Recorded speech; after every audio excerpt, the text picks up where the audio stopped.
जो चर्चित सीट थी वहां से भी प्रत्याशी हो चुके, साथ साथ और 5 सीटों पर। इसको किस तरीके से देखा जाए? देखिए, उत्तर प्रदेश में 10 विधानसभा सीटों पर उपचुनाव होना है, लेकिन 6 सीटों पर अभी समाजवादी पार्टी ने प्रत्याशी घोषित कर दिए हैं। इससे ये साफ है कि समाजवादी पार्टी उत्तर प्रदेश में कांग्रेस के साथ कोई गठबंधन नहीं करेगी और वो 10 सीटों पर उम्मीद ये की जा रही है कि अकेले चुनाव लड़ने जा रही है। इरफान सोलंकी जो कानपुर से विधायक हैं, जेल में बंद थे, उनकी पत्नी को टिकट दिया गया है, नसीम सोलंकी को सीतामऊ से उनकी सीट पर। मिल्कीपुर से जो अवधेश प्रसाद सांसद बन गए हैं अयोध्या से, उनके बेटे को अजीत प्रसाद को टिकट दिया है। तेज प्रताप यादव जो पहले मैनपुरी से सांसद रहे हैं, अखिलेश के परिवार से हैं, और अखिलेश ने जो अपनी सीट छोड़ी है विधानसभा की, मैनपुरी की करहल सीट, उस करहल सीट से अब तेज प्रताप यादव को प्रत्याशी बनाया गया है। ये बहुत इंपॉर्टेंट नाम है। इसके अलावा शोभावती वर्मा को कटेहरी से टिकट दिया है। शोभावती वर्मा जो समाजवादी पार्टी के सांसद हैं लालजी वर्मा, उनकी पत्नी है, और शोभावती इससे पहले एक बार जिला पंचायत की अध्यक्ष भी रह चुकी हैं अंबेडकर नगर से। तो शोभावती वर्मा लालजी वर्मा की पत्नी है, उनको टिकट दिया गया है। इसके अलावा जो डॉक्टर ज्योति बिंद है, इनको टिकट दिया गया है। ये रमेश बिंद जो पूर्व सांसद है समाजवादी पार्टी के, उनकी बेटी है ज्योति बिंद, उनको टिकट दिया है अखिलेश यादव ने।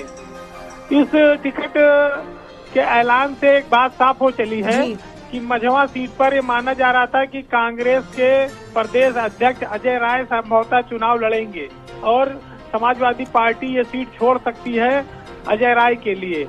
लेकिन अब ये साफ हो चला है कि समाजवादी पार्टी कोई सीट नहीं छोड़ेगी कांग्रेस के लिए, क्योंकि हरियाणा में एक भी सीट समाजवादी पार्टी को कांग्रेस ने नहीं दिया था और ये कहा था कि यहाँ पर समाजवादी पार्टी का कोई जनाधार नहीं है।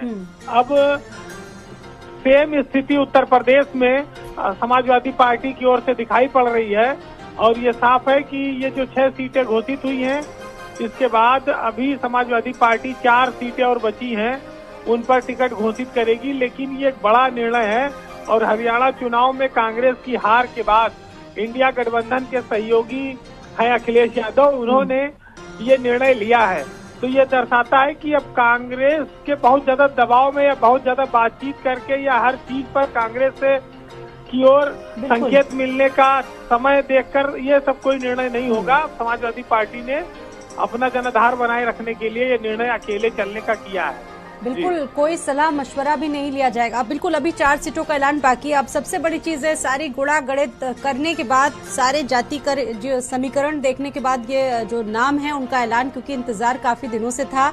अब ये माना जाए कि सीधी सीधी टक्कर बीजेपी से होगी, इन तमाम सीटों को लेकर दमखम दिखाएगी समाजवादी पार्टी भी अपना।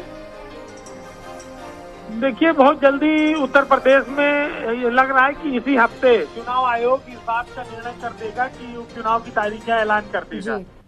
तो ये हरियाणा का जिस तरह से रिजल्ट आया है और कांग्रेस हार गई है चुनाव और उसने अपने सहयोगियों को, आम आदमी पार्टी को और समाजवादी पार्टी को किनारे रखा, उसके बाद से ये बात उठने लगी है कि कांग्रेस सीधे तौर पर बीजेपी को हराने में सक्षम नहीं है। कांग्रेस सहयोगियों का साथ लिए बिना आगे नहीं बढ़ सकती है। भाजपा को रोकने के लिए क्षेत्रीय दलों का साथ जरूरी है। और खास तौर से जब आपने हरियाणा में समाजवादी पार्टी को और आम आदमी पार्टी को सीट नहीं दी, तो अब उत्तर प्रदेश में जहां समाजवादी पार्टी का जनाधार है, वहां पर वो कांग्रेस के लिए सीट क्यों छोड़ेगी। तो ये सीटों का आज जो प्रत्याशियों का ऐलान करके अखिलेश यादव ने साफ किया है कि वो अपनी पार्टी को कहीं भी किसी भी स्तर पर जो है वो कमजोर नहीं होने देंगे। वो एक बड़े जनाधार वाले नेता इस समय हैं, उनके पास 37 सांसद हैं, तो वो अपना स्वतंत्र निर्णय उत्तर प्रदेश में लेंगे। जब कांग्रेस मध्य प्रदेश में सीट नहीं देती है, हरियाणा में सीट नहीं देती है, राजस्थान में नहीं देती है, तो उत्तर प्रदेश में फिर वो सीट मांगने की हकदार नहीं है। तो ये बात बहुत साफ है कि यहाँ पर समाजवादी पार्टी के निर्णय के तहत को मानना होगा कांग्रेस को, और कांग्रेस को सपा के उम्मीदवारों का समर्थन करना होगा। जी, बहुत धन्यवाद आपका जुड़ने के लिए, बातचीत करने के लिए। तो उपचुनाव की जो तैयारियां हैं वो अब शुरू हो चुकी है और इसी के साथ बड़ी खबर ये है कि समाजवादी पार्टी ने आज अपने 6 प्रत्याशियों का ऐलान कर दिया है। वो 6 नाम आपके सामने हैं, कौन कौन कहां से चुनाव लड़ेगा ये भी आपको बता रहे हैं। सीसामऊ जो काफी बहुचर्चित सीट थी, वहां से नसीम सोलंकी को उतारा जा रहा है। इरफान सोलंकी के काफी खास माने जाते हैं, उनके परिवार के सदस्य माने जाते हैं। और देखिए पीडीए, यहां पर भी पीडीए का जिक्र हुआ है। समाजवादी पार्टी क्योंकि लगातार रणनीतियां बना रही थी आगे की। और कटहरी की अगर बात करें, शोभावती वर्मा के नाम से सब चौंक गए हैं पूरी तरह से। और मझवा सीट से डॉक्टर ज्योतिबेन को समाजवादी पार्टी ने प्रत्याशी बनाया। और अगर बात की जाए अपने सहयोगी दलों की, तो बहुत ज्यादा विचार विमर्श की स्थिति नजर नहीं आई, क्योंकि इससे पहले भी कई राज्यों में जहां चुनाव हुए थे वहां पर समाजवादी पार्टी को सीटें नहीं मिली थी। और ये भी शायद ये बड़ी वजह है क्योंकि उत्तर प्रदेश में बड़ा जनाधार है समाजवादी पार्टी का, जिसकी वजह से विचार विमर्श करने के लिए अखिलेश यादव खुद स्वतंत्र हैं। और इसी की वजह से ये बड़ा फैसला अखिलेश यादव ने लेते हुए 6 जो प्रत्याशी हैं, जो 6 कैंडिडेट्स हैं, उनका ऐलान कर दिया है।